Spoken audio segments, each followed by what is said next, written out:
afternoon, everyone. My name is Gaye Dixon, and I am a professor emerita of theater. And I just want to do a short opening and introductory speech before we begin our performance. As I said, my name is Gaye Dixon. To my far right is BFA alum Gracie Benson. Directly to my right is current MFA candidate Shannon Donovan. Directly to my left is current MFA candidate and the organizer of this entire performance, Miss Laney Rodriguez. And then to my far left is BFA alum Grania McKirdie. Thank you. I want to also say that Laney not only organized this all together starting last year, but she also put the script together, and that's pretty awesome. I do want to say that we are honored to be here and thankful to be able to participate in the symposium, but we also want to be very clear that we are thankful to Lori Matheson and Anne Craig, who had this idea and asked us to participate. And we're very happy to be here.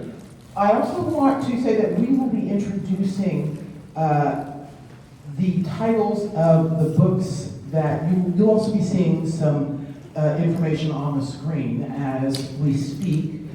We chose titles by all women authors. I think that's a fan of women authors. And we are just about ready to begin. You know?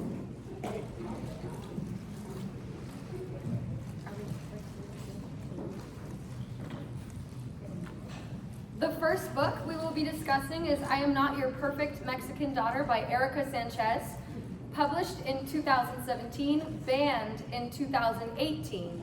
For the portrayal of sensitive topics, including mental illness and sexuality. The next book that we will be speaking quotes from is, as many of you are aware of, The Handmaid's Tale by Margaret Atwood, which was published in 1985 and then very quickly banned in 1986. This book has been banned in numerous places for its portrayals of sexuality, religion, sexism, misogyny, government control, and said resistance and rebellion to many of those statements. The third book that we'll be discussing is Tricks by Ellen Hopkins, which was published in 2010 and very quickly banned in 2011. And it talks about drug abuse, sex, self-harm, and that is what caused it to be banned.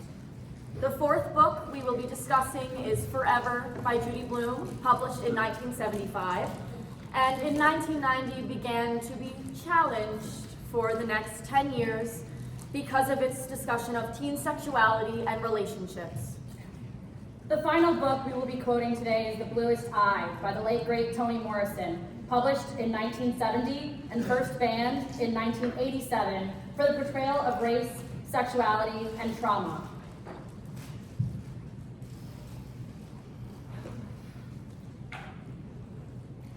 Across the United States, A silent storm is brewing. A storm that is tearing at the very fabric of our freedom. Unseen, Unfelt, But relentless. in libraries and classrooms, the pages of countless books are being turned away from our hands. Their stories silent. and in this turbulent era, where the echoes of censorship ripple through our communities. We find ourselves grappling with a question that touches the core of our democratic values. What stories are we choosing to silence? And why? why? Why have book bans made their mark? They are the narratives of resistance. Voices fighting for intellectual freedom. But here, in these pages and places, we reveal a map of censorship. Libraries, Classrooms. What used to be sacred spaces. Now battlefields. But never in recorded history has a 4-year-old found their father's loaded book and accidentally killed his younger sister.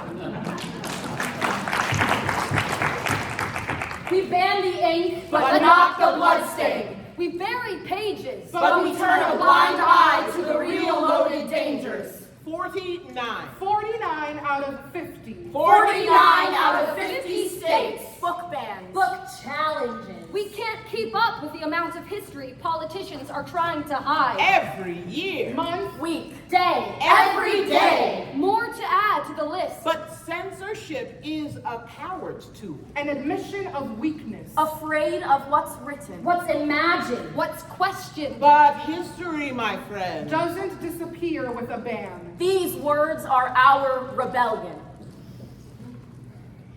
In the world of perfect daughters, Where smiles are scripted. And dreams are neatly folded. They banned the book that dared to expose. I am not your perfect Mexican daughter. I'm not like my sister. I'm not the good one. I am not your obedient child. I am a voice demanding to be heard. I am more than my mistakes. I am the daughter who questions the silent. My body is not my mother's. My body is not my father's. It is mine. I refuse to let others' perceptions define who I am. I will define myself. A cry against the The mold. tale. Too raw. Too real. Unveiling the struggles beneath the surface. A narrative of broken expectations. Of a heart that beats in defiance. Of a soul not boxed in by tradition. They fear its honest reflection. For within its pages lie the questions. That shatter their facade. But banning it won't erase its voice. It won't silence the truth it holds. I was a handmaid. I was a vessel, but not a voice. Well, you know what they say. A rat in a maze is free to go anywhere. As long as it stays inside the maze. But where do you find the courage to question your own chains? Because better never means better for everyone. It always means worse for some. We were the people who were not in the papers. We lived in the blank white spaces at the edge of print. We lived in the gaps between the stories. So a story. About the human condition. Under extreme oppression. With a sprinkle of the complexities of resistance. Memory. And hope banned. But suppressing this story won't silence its warning. Won't erase the questions it raises. In these pages, The truth is never easy. But always necessary. These are the realities that too often get brushed aside. The pain that's hidden behind closed doors. I am trapped in a world of tricks where promises turn into shackles. I am a reflection of a world that won't look at itself. Sometimes you have to go through the worst to find out who you really are. The real trick is to make it through the night, to find a reason to keep on breathing. When reality is too painful, you find ways to escape, even if those ways only lead to more pain. They judge us by our mistakes, not by who we are or who we want to become. But even in the darkest moments, there is a glimmer of hope, a chance to change the story. It's not about how many times you fall. It's about how many times you get back up and keep fighting. Pain is a part of growing up, but it's how you deal with it that defines who you become. Healing isn't linear. It's a series of ups and downs, but every step forward is a victory. Tricks is an exploration of challenging issues. Offering insight into the character's experiences. And the broader themes of struggle, Identity. And hope. But hope is not the thing they want us to discuss. But I want to talk about the things that matter, about the pain, the joy, the rawness of it all. In these pages, we see ourselves in every awkward, beautiful moment. To understand these stories is to embrace the complexity of growing up. This is not just about sex. It's about growing up. I'm not just a girl who wants to be loved. I'm a girl who wants to love back. The only way to embrace our truth Is to face our fears and misconceptions. You don't just grow up by getting older. You grow up by learning, understanding, and sometimes making mistakes. Sometimes you have to take risks to find out who you really are. And it's important to know that sex is not just a physical act. It's an emotional connection. And a personal choice. My choice. No one else's. Understanding your own body and your own desires is crucial to making informed decisions. And respect is not given. It's earned. Being in a relationship means both people should feel valued and respected. Not just one. But we were always being told what to be. And it seemed we could never be what we wanted to be. She wanted to be the pretty one, the blue-eyed girl. She was the bluest-eyed baby I had ever seen. I wanted to take her in my arms and hold her close, but I knew that the only thing she would ever be to me was a dream. I'm not part of the world I want to be in. I'm not a part of the world that seems to see me. The trauma of her life and the deep sadness of her soul were so intertwined that they became one. The damage done to her was so deep that it seemed to come from a place beyond the world she knew. We were too young to understand what was happening, but we felt the weight of the world pressing down on us. But to be loved is to be seen. To be seen is to be accepted. And to be accepted is to be valued. I wanted blue eyes. I wanted to be seen. A fractured society, A plea for recognition. In the narrative of pain and racial injustice, The quest for beauty and identity transcends into a quest for self-worth.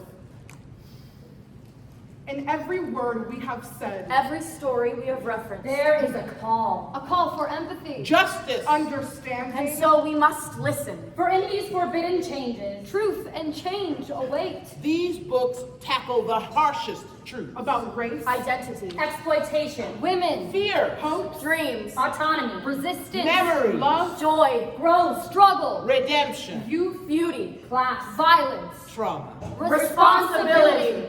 They ban these stories because they are unflinching. They are mirrors reflecting uncomfortable truths. and in every The word, demand for empathy and justice is clear. To ban these books is to close your eyes to the suffering. But we opened them wide. In defiance. in truth, In solidarity. The fight against censorship is not merely about preserving books. It is about safeguarding the freedom to think. The right to The question. courage to challenge. in the face of censorship, We stand united. Voices of the forbidden, Voices of the free. In every banned book, a story lives on. And in every reader, the power to defy. we read, We speak. we resist. For knowledge, For truth. For freedom.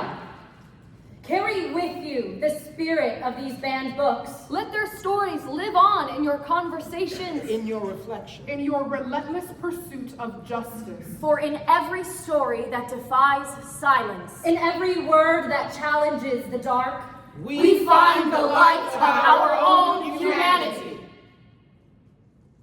Thank you.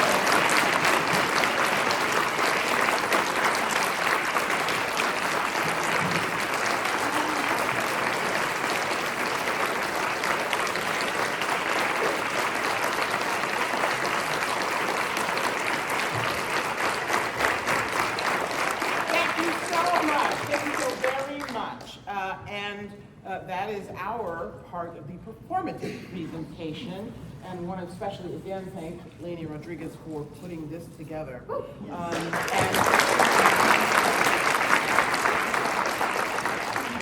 Please finish enjoying your lunches. Thank you so much. Yeah, we should.